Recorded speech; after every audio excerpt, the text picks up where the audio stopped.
एक टाइम पे जब पृथ्वी पर बहुत असुरों का उपद्रव बढ़ गया था, तो पृथ्वी माता उनके असुरों से उपद्रव के कारण ब्रह्मा पृथ्वी के रचयिता ब्रह्मा जी के पास जाती है और विनती करती है कि अब मैं क्या करूं। वो गाय का रूप लेती है और अपनी आंख में आंसू लेके ब्रह्मा जी से बात करती है। तब ब्रह्मा जी कुछ निवारण करने के लिए क्षीर सागर निवासी श्री विष्णु जी के पास जाते हैं सारे देवताओं के साथ।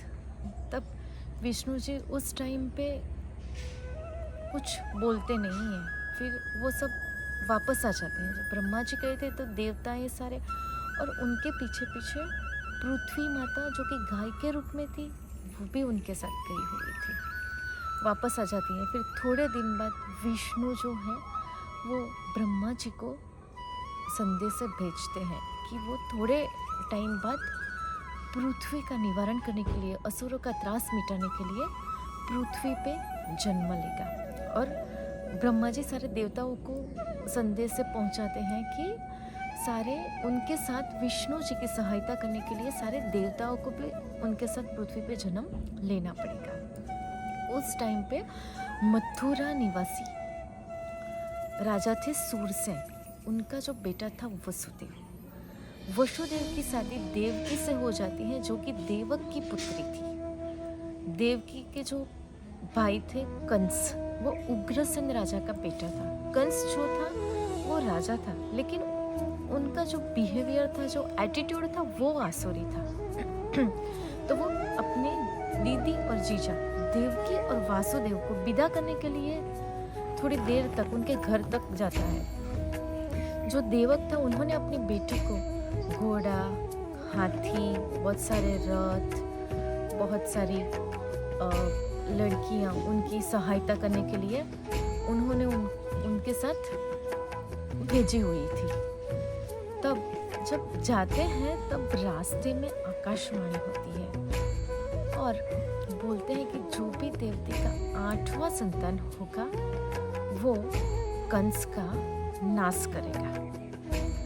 तो कंस भयभीत हो जाता है और तभी के तभी तलवार निकालता है और देवकी को मारने की कोशिश करता है। तब वसुदेव भयभीत हो जाते हैं और वो कंस को बोलते हैं कि आज आपकी बहन की शादी है और आज ही के दिन आप उनको मार डालेंगे तो सब क्या बोलेंगे, आपकी इमेज खराब होगी।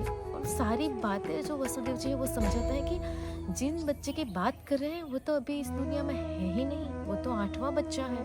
ऐसा करके तभी के लिए तो वासुदेव जी उनकी जान बचा लेते हैं। लेकिन वासुदेव जी सोचते हैं कि कंस के ऊपर विश्वास करना जैसा है नहीं, तो अब किया जाए। तो वसुदेव जी कंस को बोलते हैं कि मेरा जो बच्चा होगा वो मैं आपको दे दूंगा, क्योंकि वसुदेव जी जो है वो अपने वचन के लिए जाने जाते थे।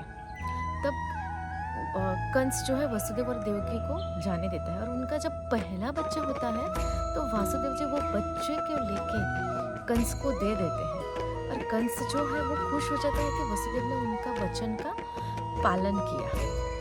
वो खुश हो जाते हैं, उनको बच्चा वापस दे देता है कि मुझे तो इससे भय है ही नहीं, मुझे तो 8वें बच्चे से भय है, और उनको दे देते हैं। और इतने में वहाँ थोड़ी देर में नारद मुनि आ जाते हैं, नारद देव आ जाते हैं और वो कंस को बताते हैं कि अपने बच्चा क्यों वापस दे देगा। उन सबको कृष्ण अवतार की जल्दी से जल्दी आने की प्रतीक्षा थी कि सारे गोकुल निवासी, सारे नंद राजा, सारी गोपियाँ, सारी वो प्रभु के आने की तैयारियां कर चुके हैं। इधर वसुदेव जी, देवकी, सब सारे प्रभु के आने की प्रतीक्षा कर रहे हैं, प्रभु के आने की तैयारियां कर रहे हैं। तब कंस को लगता है कि कहीं ना कहीं विष्णु ने जन्म ले लिया है, सारे देवताएं पृथ्वी पर आ चुके हैं, तब विष्णु के आने की बारी है। ऐसे करके फिर वो कंस ने वसुदेव और देवकी को कारागार में डाला और उनके एक के बाद एक हर टाइम कंस को यही लगता था कि यही विष्णु है, यही विष्णु। ऐसे करके उनके 6 बच्चों को उन्होंने मार डाला। उसके बाद भगवान विष्णु जी जो शेषनाग है उनको भेजते हैं देवकी के गर्भ में, और योग माया जो अपनी आंतरिक शक्ति उनको भेजते हैं, उनको बताते हैं कि जो बलराम का जो गर्भ था जो कि शांत हुआ था, उनको देवकी के गर्भ से निकाल कर उन्होंने रोहिणी जो कि वसुदेव की ही पत्नी थी उनके गर्भ में प्रस्थापित कर देते हैं।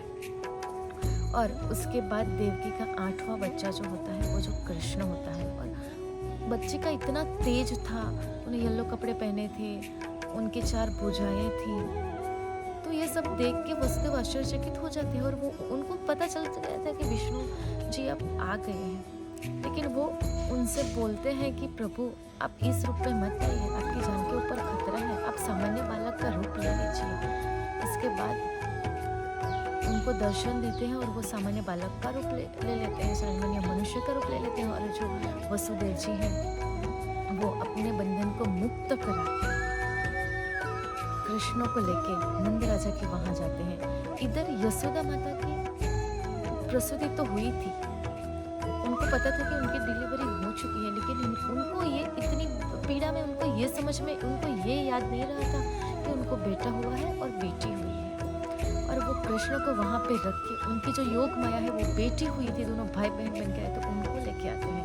और इधर जब विष्णु जी गर्भ में, वो वीर्य से नहीं आए थे, वो खुद से आए थे देवकी के गर्भ में। और वो जो देवकी के गर्भ में आए थे तब विष्णु जी जो देवकी के गर्भ में आए थे तब देवकी का तेज इतना था कि कंस को उस टाइम पता चल चुका था कि अब विष्णु जी आए हैं। लेकिन कंस को उस टाइम ये नहीं पता था कि अब देवकी का क्या जाए, अगर उनको मार दिया जाए तो फिर भी उनकी इमेज और वो सब खत्म हो जाती। और उनको वो आसुरी वृत्ति का था, वो राजा तो था लेकिन वो आसुरी वृत्ति का था। तो इस तरह से भगवान कृष्ण का जन्म जल में होता है।